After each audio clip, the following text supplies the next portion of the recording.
Every trader knows Dow theory. Almost none of them use it correctly. You learned higher highs, higher lows, drew some lines, and got stopped out. Over and over. Price broke the high, you jumped in, and it reversed in your face. Sound familiar? Here's what happened.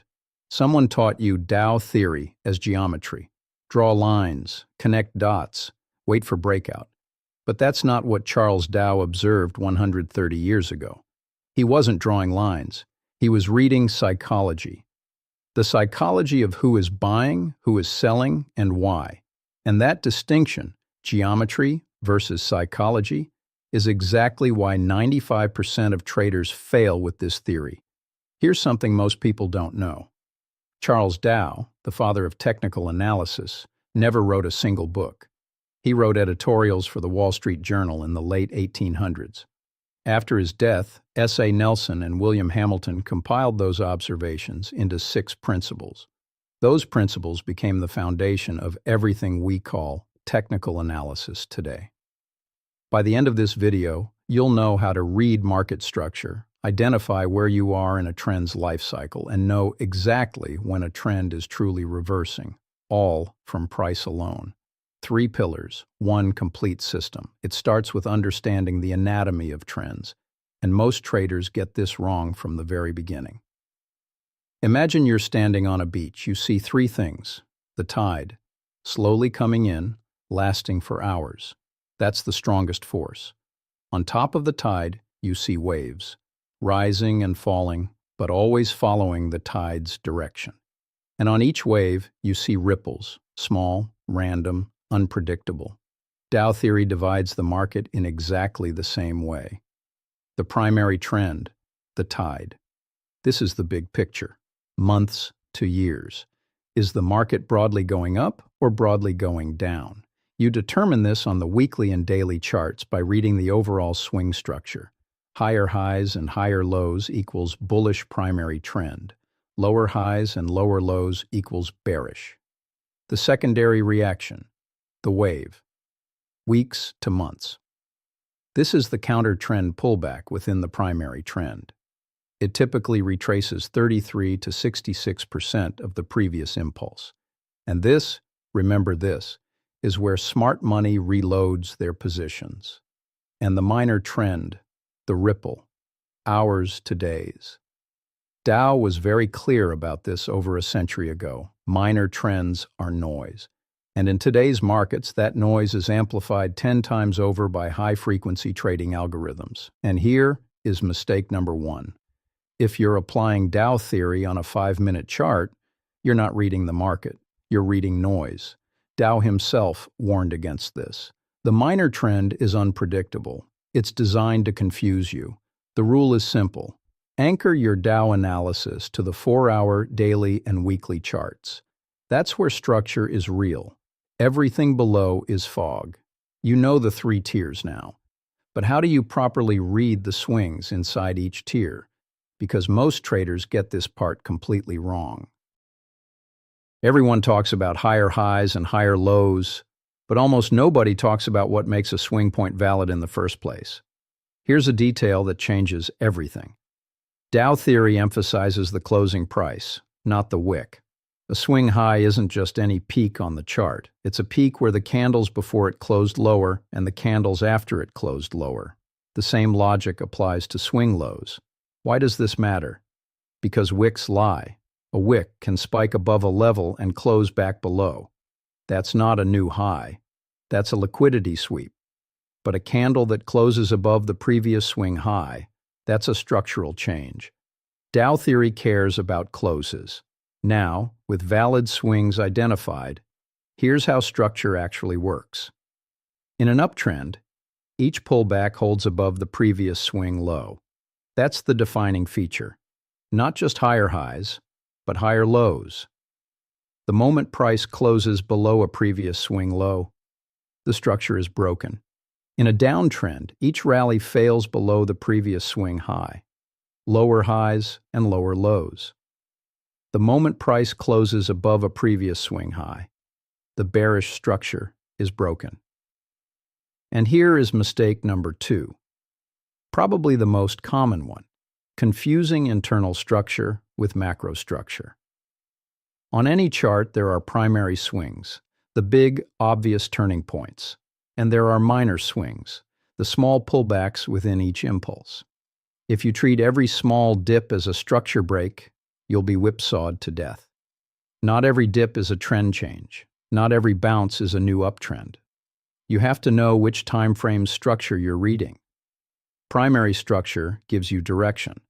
Minor structure is noise. Here's a simple way to see this. Imagine price makes a strong move up over 3 weeks. Along the way, there are 4 small pullbacks, each lasting a day or two. Those 4 pullbacks create 4 minor swing lows. But the primary swing low is at the very bottom, where the 3-week move started. As long as price stays above that low, the primary structure is intact, no matter how many minor pullbacks happen along the way. The rule: always identify which swing belongs to which tier.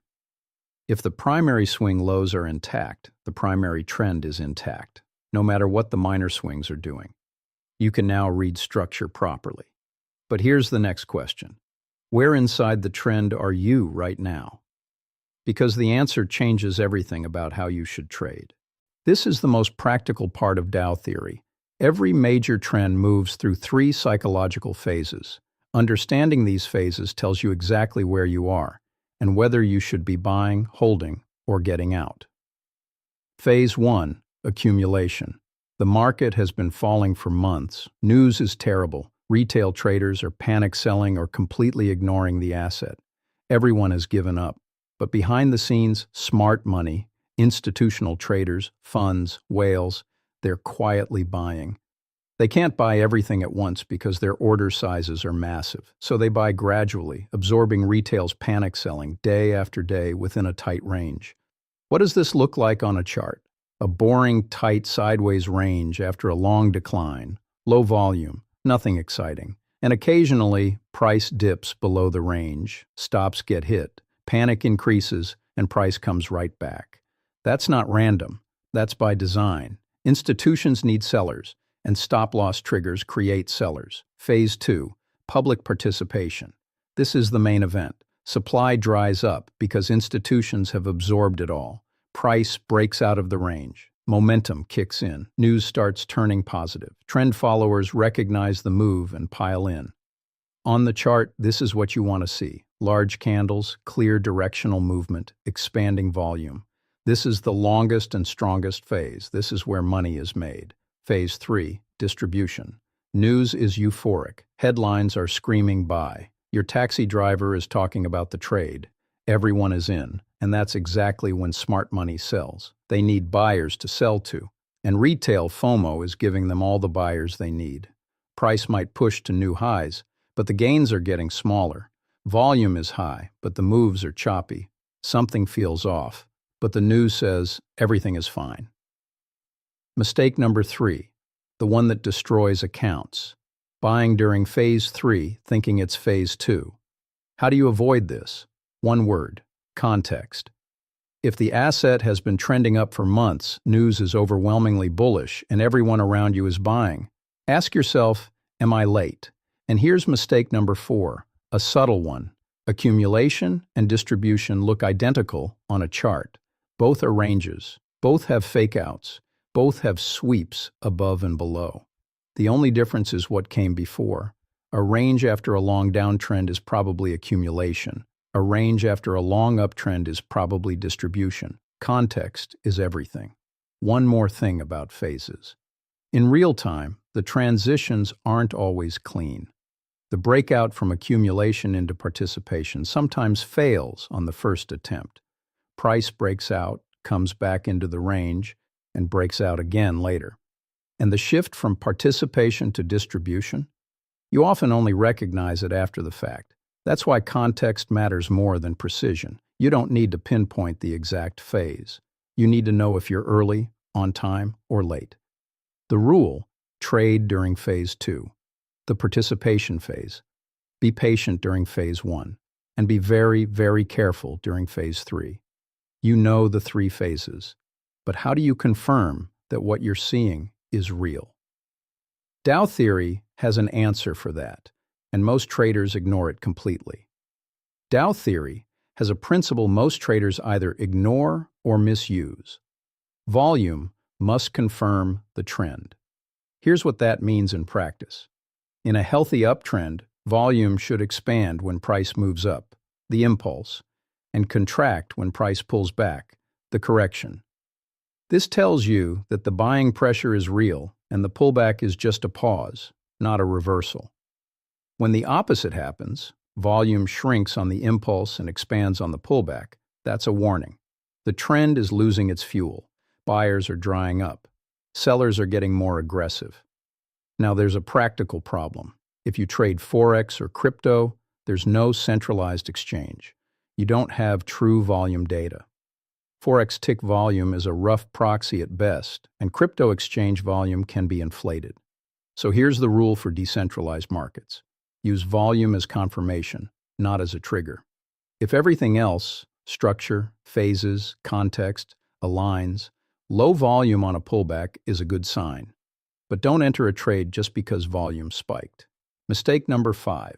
Either ignoring volume entirely or over-relying on it in markets where volume data isn't reliable. Volume is a supporting character, not the lead actor. Price leads, volume confirms, structure, phases, volume. You have the tools. Now the hardest question any trader faces, when does a trend actually die? This is the question that separates profitable traders from everyone else. Dow's 6th principle says, a trend persists until there is clear evidence of reversal. But what counts as clear evidence? This is where most traders get destroyed. In classic Dow theory, the rule is straightforward. In an uptrend, the trend is alive as long as price keeps making higher swing lows. The trend is dead when price breaks below the most recent significant swing low, with a close, not just a wick. But, and this is the critical part, how it breaks matters enormously. There are 3 scenarios when price touches a previous swing low. Scenario 1. Price wicks below the swing low, then closes back above. That's not a break.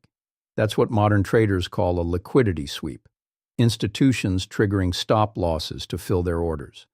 The wick went down, but the close held. Structure is intact. Scenario 2. Price closes below the swing low, but the next candle reverses immediately. This is suspicious. Wait. Scenario 3. Price closes below the swing low with a strong candle, large body, minimal wick, and the next candle confirms by continuing lower. That is a genuine structure break.